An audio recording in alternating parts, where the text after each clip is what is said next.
want to introduce you to Marian Nicholson. Now, the first question is, when did we meet? Well, we met in 1990, and you were teaching a course in poetry at Humber University. And I thought if I was going to learn anything about poetry, I would go to the master. Did you learn anything? Yes. Do I dare ask what? Were you interested in becoming a writer, really? Or are you just a No. lover of poetry? I'm a lover of words. Since I was a little kid, I always liked different words, and I used to list them. And anybody said a different word I didn't know, I always copied that word down in a book and I'd look it up in the dictionary. And then I just went from words to phrases. But I was always interested in the beautiful music, the beautiful sounds of words when I read books.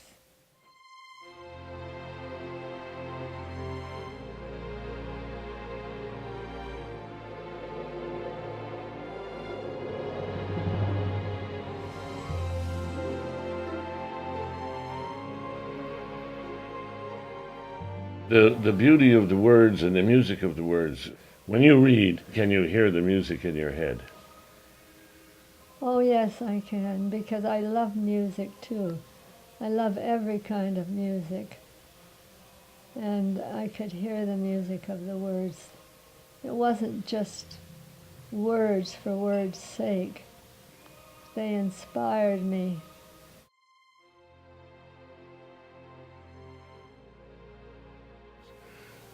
When did you become aware that you were actually collecting?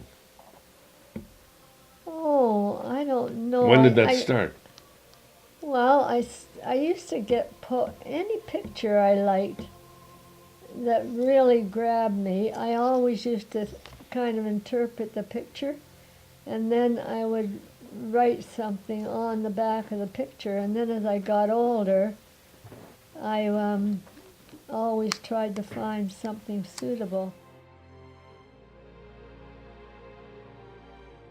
And then I always like along the line of smoky hills the crimson forest stands, and all the day the blue jay calls throughout the autumn lands. Now by the brook the maple leans with all its glory spread, and all the sumacs on the hills have turned their green to red. Now by great rivers wrapped in mist, or past some river's mouth, throughout the long still autumn days, wild birds are flying south. To come back to the idea of the books. Oh, well, you did ask me one question. When did I get really Well, I Yeah. got interested in public school. I had wonderful teachers that used to read poetry.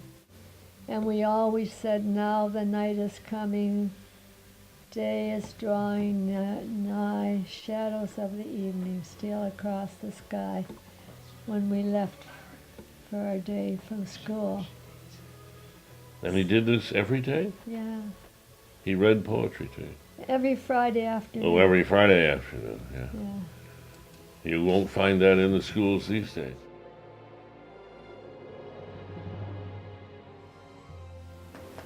So that still doesn't tell me, though, when you started the books. Oh, well, the books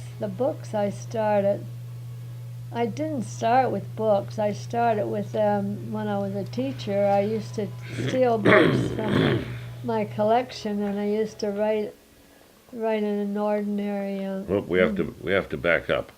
You had this. You see, we've gone from this wonderful teacher when you were in grade 8, and now you're telling me you were a teacher. Oh, I was in everything in education there was to be in. When did you? I mean, you went through high school and then to teachers' college? I went through Wilcox School, and I went through Vaughan Road Collegiate, and I went through normal school, is what they called it, in Pape Avenue. And then I became a teacher in the borough of York, and I taught 17 years, and I took summer courses in reading, and I loved it, and I became a reading consultant, and I went to 28 schools to help teachers teach children with the reading program. And then I used to go up to York University in Reading Week and give some little chats to people. Do you remember Bill Martin? No? He always was up there in Reading Week in February. And then I went on exchange to Queens. Oh, well, I guess I have to say in 1946-47 I found my real love of poetry, because I got reading these wonderful books I've got out here. You know, this one, whatever that says. And then the one you had, Great American Writers. Ah, these big tomes we used to Yeah. have in university. Yeah, and I took them in summer, 1947 and 8, and then I went in for my full year in 49-50. Didn't you go out west teaching too? Oh yes, I did. I went out exchange. I went out in exchange in 1955 to Saskatoon. I was supposed to go to Berkeley, California. And Boy, at the last minute, that's a long way away from Saskatoon. just imagine how my life would have been changed. Everything was happening in Berkeley at Yeah. 55. She backed out the last moment and I got going to Saskatoon. But I loved it after a while.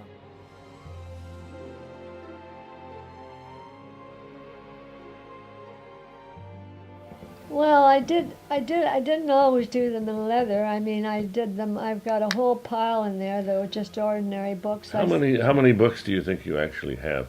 And I suppose we should explain what these books are. Well, I was going to do a whole theme on home. I thought that would be nice. And I got a book that someone gave me, give little gifts. It's in there. And I just got everything I could on home. But when you say you got everything you could, do you mean you went in to read poetry and then you would take lines from a poem? Fragments from anywhere I saw, About the homes. newspaper, anywhere, anything that had to And do write with- them into the book in hand. Yeah.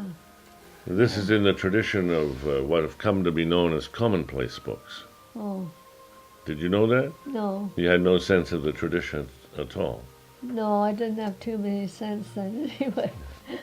The Italians used to call them zaldone in the 17th You century. do speak Yeah, Italian. that means salad books. Oh, salad books. Yeah. That means It was happy books. No, putting a little lettuce, a little olive, a little cucumber, a little Oh, I tomato. Zaldone. And garlic. A little garlic, yeah, for the spice. Now, those books, I'm going to toss a couple of ideas at you here. In the 18th century in England, commonplace books became very popular. The 18th century was also a period of enormous print explosion, information explosion in England. And the commonplace books were regarded as a kind of defense. I mean, people actually wrote this as an explanation, as a defense against what we now call, and they called pretty much the same way, information explosions. That they would take the best of what they read and put them into these books. It was a way of distilling wisdom in the face of an information overload. Do you think that's what you were doing? And are still doing? Or do you care about such theories? No, I understand that, and I mean, I've read enough about McLuhan and some of his ideas about what's happening to the world. I think I always loved printing.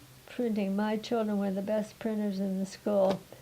So I always loved printing, and I just got such, I can't tell you the satisfaction I just get you know, it was just a satisfaction inside.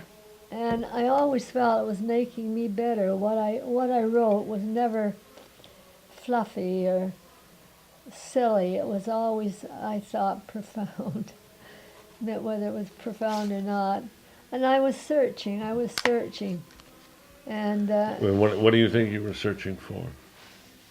well, like I was searching for truth, and I guess I thought that you find more truth in poetry than anywhere else, but I don't know whether everybody believes that, but I do.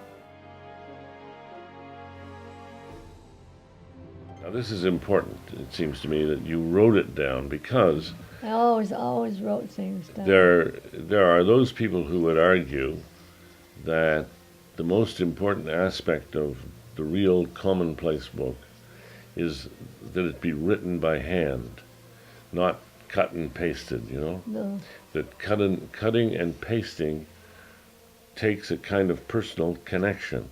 Now, craft. all of your books are written in hand. Different colored inks, which must mean something to you. Red, green, blue, Prettier. black. Prettier. Yeah, but maybe even more than that. Oh yeah, for certain words they got red. But do you feel that there is a real something special is happening when you actually write the words, we'll say, of Keats onto a page by hand? Oh, absolutely. Something more than just in the reading of them. Oh, absolutely. I mean, it's better than And what is it? 10 cups of tea with your friends or going on a trip, you know. It's contentment. It's looking for wisdom. It's just being alive. It's coming alive. But is this a to the bond through touch? Do you Oh, think something all your comes through senses. this? I think all your senses. I think all your senses. By writing, you're touching. I love the feel of the paper. I love the feel of the leather. I love the colors. So I'm getting touch and feel, and I love the words as they come out, and I love the presentation afterwards, the way they look on the page. And you know, it's got everything, and it's got wisdom. It's got wisdom. All of them. Most people are hard put to say that And- they've and- had and- one or two And moments of expressed if I love. wasn't as old as I was, if you read one to me, I could tell you who wrote it. But I don't think I You can do you that hear what now. I'm saying to you? Most people, if you ask them, will tell you there are only 2 or 3 moments in which they've ever expressed love. Yeah. And you're telling me that you have thousands of moments in which you put something on the page that you love. Yeah. Your life has been filled with love. Yeah, it has.